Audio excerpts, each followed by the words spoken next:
ঈদ মোবারক। দর্শক, রয়েছি কাতারস্থ Bangladesh MHM school প্রাঙ্গণে।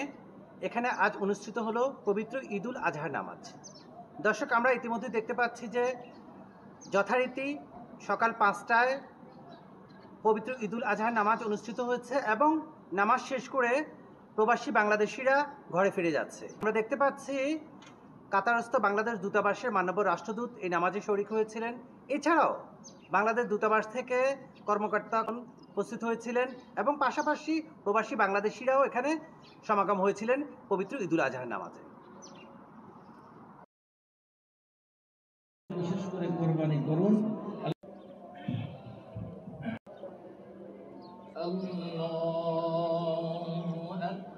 আল্লাহু আকবার কাফাতান বাশীরা তাসলিমান কাসীরান মুতি'িল্লাহ ওয়া রাসূলহু জুমআতি ওয়া ঈদুল আযহা লাহু মিনাল জুমআহ আলা লিহাবিবিহি কামা জাআ ফিল الله أكبر ولله الحمد أكبر الله أكبر أشكره على نعمه ولا إله إلا الله وحده لا شريك له اللهم انصر المجاهدين في سبيلك في كل مكان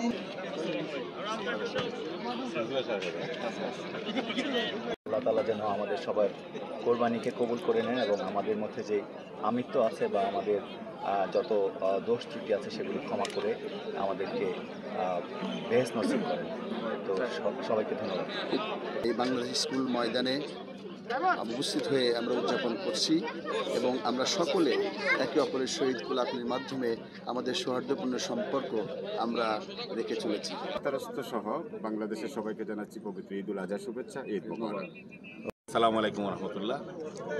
প্রবাসে আমরা সবাই উদযাপন করতে পেরেছি। বাংলাদেশে আমাদের পরিবার পরিজন ঈদুল আজহা পালন করতেছে, কোরবানি দিচ্ছে, সেটাই সবচেয়ে বড় আমাদের আনন্দ।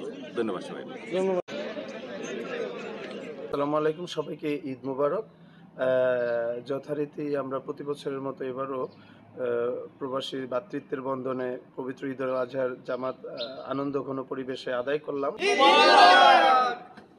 পবিত্র ঈদুল আজহা নামাজ শেষে সাধারণ মানুষজন প্রত্যেকের সঙ্গে কোলাকুলি করে শুভেচ্ছা বিনিময় করেন এবং যথারীতি দর্শক সাধারণ মানুষজন প্রবাসী বাংলাদেশিরা যে যার পথে ঘরে ফিরে যাচ্ছেন।